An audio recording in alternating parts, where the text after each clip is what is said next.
porque o ministro da Defesa do governo Lula, José Múcio Monteiro, ele deu uma solução inusitada para os problemas econômicos e sociais do país. Segundo o aliado do petista, é preciso unir os vencedores e vencidos para mudar a realidade do país, principalmente na população de baixa renda. A gente separou esse trecho, acompanhe. Esse país é um continente diferente. Eu digo muito que nós somos 5 países. Nem os pobres são os mesmos nesse país. Nem os pobres são os mesmos nesse país. Nós somos de um estado, julgo eu, que o sonho do pobre do Nordeste é ser pobre no Sul, que vai viver numa região diferente.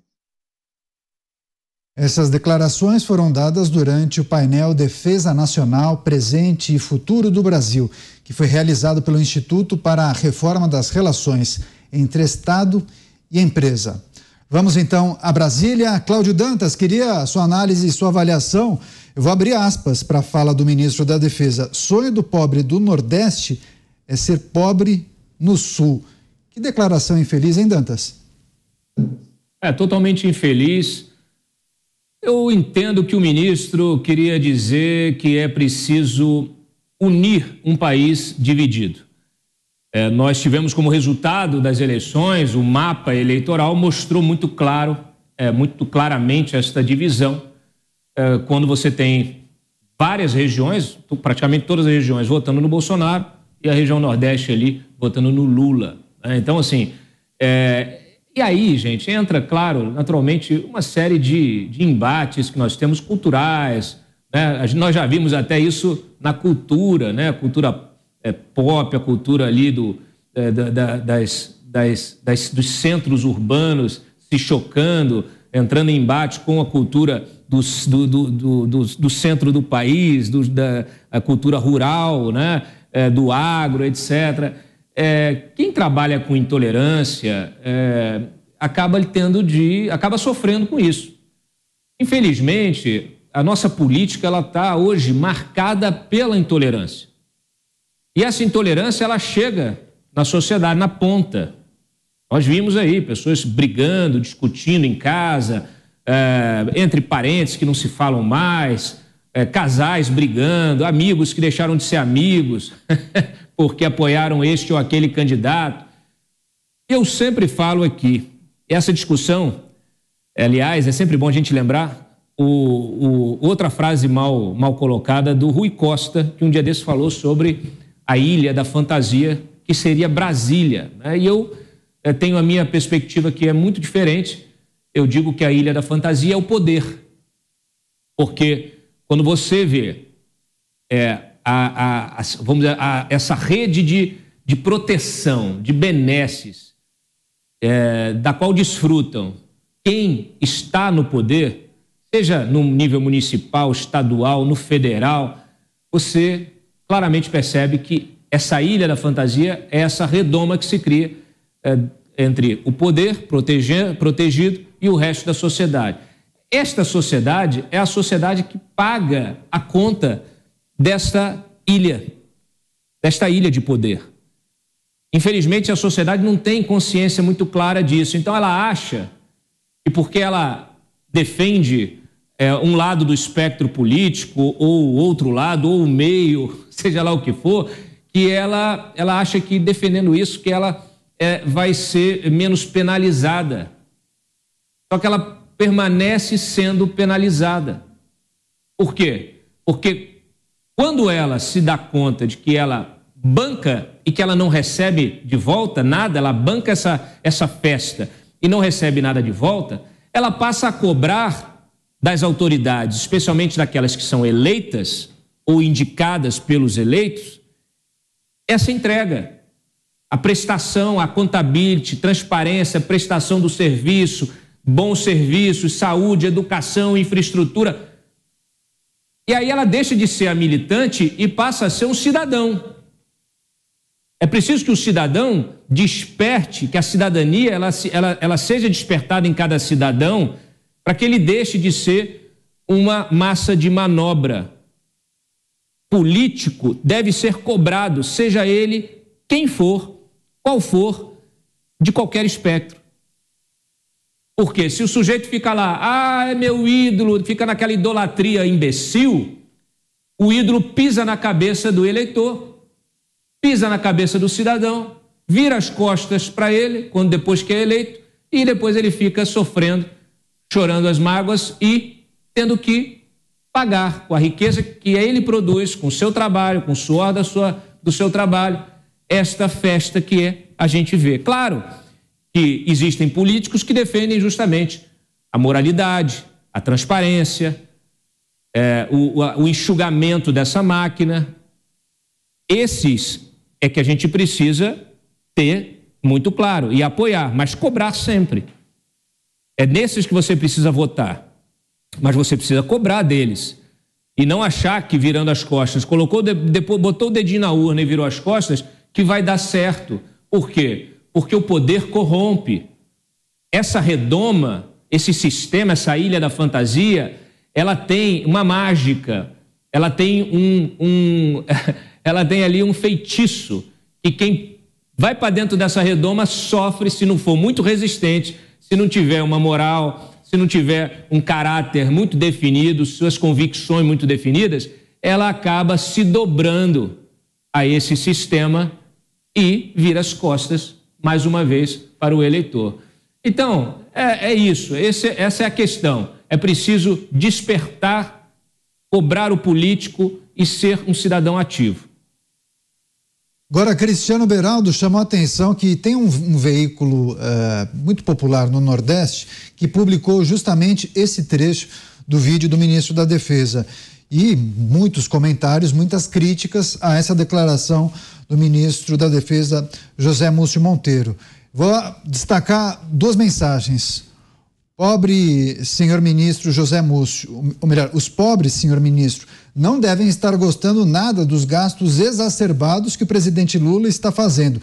Uma outra pessoa, eu sou nordestino, trabalho de segunda a sábado, graças a Deus. Sou feliz e não imbecil. É mais um episódio que mostra discursos pouco calibrados de integrantes do governo federal, Beraldo? Mas na verdade tem algo além aí, né? Outro dia, aqui no Pingos nos Is, nós estávamos comentando a escolha de Belém para sediar a reunião da COP em 2025. E eu fiz uma crítica no sentido de dizer que a população, não só de Belém, mas do Pará, sobretudo, enfrenta ainda problemas muito graves no seu cotidiano, né? O Pará é um estado riquíssimo e tem à frente da gestão do estado já há muito tempo figuras muito influentes da família Barbalho, que hoje não só tem o governador do estado, mas tem também um ministro do Lula, e o governador indicou a sua própria esposa para o Tribunal de Contas do estado. O Jader Barbalho, pai, ele foi presidente do Senado, foi uma das figuras mais poderosas do Brasil por bastante tempo. E mesmo assim, a população, parte da população do Pará ainda enfrenta problemas muito graves. Eu chamei a atenção para isso. Resultado, veículos de imprensa ligados à família Barbalho me acusaram de xenofobia, fizeram um corte incompleto e tendencioso da minha fala e fizeram uma campanha contra mim lá no Pará. Eu tenho recebido até ameaça de morte por mensagem de pessoas que, enfim, embarcam aí nesses devaneios. O ponto é o seguinte: o que você precisa ver da população nordestina, da população do norte, dos estados mais pobres do Brasil, é a cobrança efetiva dos seus políticos. Como é aceitável que o José Múcio, pernambucano, que foi deputado, foi ministro do Tribunal de Contas da União, é atualmente ministro da Defesa. O Nordeste, que teve Fernando Collor, teve José Sarney, teve tantas pessoas importantes, não só na presidência da República, mas no entorno do poder. Será que as pessoas não, e sobretudo, mas quando eu falo isso, qualquer lugar, isso fica muito claro nos ambientes, nos estados, onde a parte da população significativa ainda vive na pobreza, o entorno do poder é sempre maravilhoso. O entorno do poder surfa essa onda e enriquece às custas dessa relação que tem com o poder. Geralmente é assim que funciona. Mas tem uma parte muito grande da população que fica ali desalentada. E ela sorri, festeja qualquer migalha que recebe. E essas pessoas não têm a consciência daquilo que esses políticos devem a elas. Esses políticos são eleitos pela população mais pobre, sobretudo do Estado, que forma a maioria, e nada recebem de volta. Esses políticos entram na ilha da fantasia do poder, como citou Dantas, e esquecem das necessidades elementares, saneamento básico. Veja, infraestrutura, segurança, educação, nada disso é levado em conta na hora que a pessoa vota. Muitas vezes ela vota porque o político deu a ela o mínimo, às vezes até dinheiro, porque a gente sabe que compra de votos continua acontecendo no Brasil, mas ela teve ali um mínimo insuficiente para lhe dar uma vida de dignidade, para criar uma perspectiva positiva em relação à sua própria vida e à vida de seus filhos, de seus descendentes. Esta fala de José Múcio o coloca como parte do problema para essa população mais pobre do Nordeste e não parte da solução, apesar de ter participado de uma forma muito efetiva da história recente do Brasil, com muito poder e muito prestígio. Então, reforço ao que o Dantas falou, a população precisa ter consciência do seu papel e mandar essas pessoas para casa. Agora, Roberto Mota, a mudança da condição de um cidadão considerado pobre passa também pela cobrança dos gestores públicos e dos políticos, né? Também, Daniel, também. Infelizmente, em países como o Brasil, o papel do Estado é de atrapalhar quem quer ser independente, quem quer progredir na vida. E eu acho que nesse caso aqui do ministro, eu acho que a gente deve ser generoso. O ministro tentou articular uma ideia ali, não saiu como ele queria. Acontece com todo mundo que fala muito em público. Em algum momento você se enrola, né, e a coisa é tirada de contexto.